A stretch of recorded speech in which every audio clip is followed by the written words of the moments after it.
Hey, Matt here, investments editor at Finder. Nobody likes the feeling of something being financially out of reach, whether it is a new car, a much needed vacation, or a bigger house. We are showing a balance of $0 and 0 cents for both of your accounts.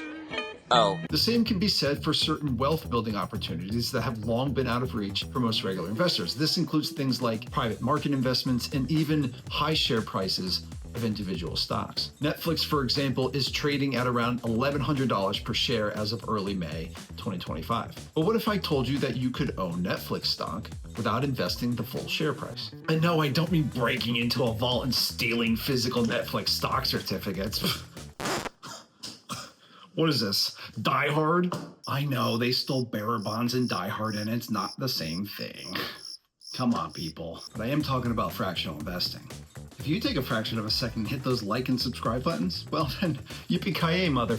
So what is fractional investing? Well, fractional investing lets you buy a small piece of an asset without needing to purchase the entire thing. Think of it like owning a fraction of a stock, a little piece of a rental property, or a tiny bit of Bitcoin. So instead of dropping $1,100 to buy that single share of Netflix stock or needing several $1,000s to buy a piece of real estate, you can invest with just $100, $10, or even $1 on some platforms. Fractional investing isn't new. Real estate investment trusts, which date back to the 1960s, effectively fractionalized property ownership by letting investors buy shares of real estate portfolios. Dividend reinvestment plans let shareholders reinvest dividends to buy fractional shares. ShareBuilder, a broker that launched in 1996 and was later acquired by E-Trade, let customers invest with as little as $2. And fun fact, even though it acquired the company that introduced fractional stock trading, E-Trade doesn't offer fractional shares for stocks. There's a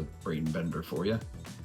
But the convergence of regulatory changes, fintech advancements, and consumer demand for accessible investing in the 2010s ushered in the modern era of fractional investing. Title III of the 2012 Jobs Act, and later adopted by the SEC under regulation crowdfunding, let non-accredited investors, those not meeting high wealth thresholds, to invest in private companies through crowdfunding platforms, effectively enabling ownership of startups and small businesses. Title II of the Act allowed companies to publicly advertise private investment opportunities to accredited investors. And then Regulation A expanded on this and allowed companies to raise money from non-accredited investors. All this is to say that these regulatory changes opened the door for everyday people to invest in fractional shares of real estate, startups, and other assets previously out of reach. And it spurred the creation of fintech platforms like Seed Invest, Masterworks, and Fundrise. Fractional investing is about making investing accessible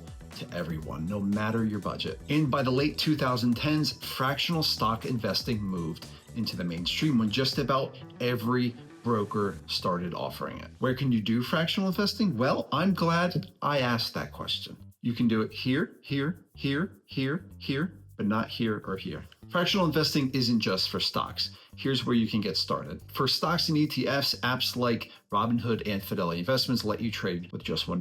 Interactive Brokers lowers this to a penny. Some are $5, some are $10. For crypto, almost every cryptocurrency can be purchased in fractions. So whether you're on an exchange like Coinbase, Kraken, or Uphold, or with a broker like Robinhood, Fidelity, or eToro, you don't need the entire coin price to buy in. So you don't need $90,000 to invest in Bitcoin. You can do it with $1. For real estate, platforms like Fundrise and Arc7 let you invest in properties for as little as $10 and $20. Lastly, you can even own pieces of fine art and collectibles with platforms like Masterworks and Rally. Each platform works differently, but they all let you invest small amounts to build a diversified portfolio. So why choose fractional investing? First, affordability. You can start investing with as little as $1 with some platforms. Second, diversification. Fractional investing lets you spread your money across stocks, real estate, crypto, and other assets without needing a fortune. And third, accessibility. You no longer need to be a millionaire to own a piece of high-value assets. Fractional investing is perfect for beginners and budget-conscious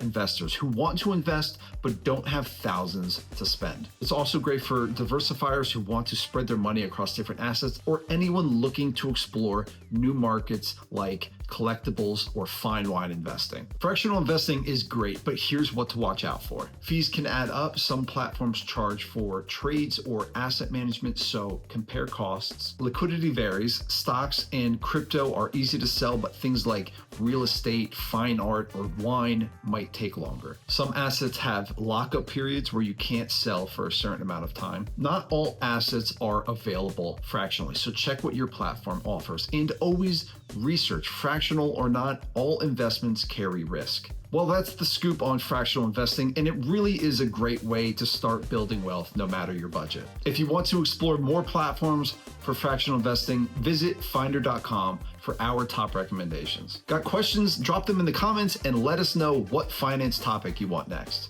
And if this helped in any way, hit that like button, subscribe for more investing content, and check out my other videos on market news, trading tips, and broker comparisons. And if you want some free stocks, links are in the description.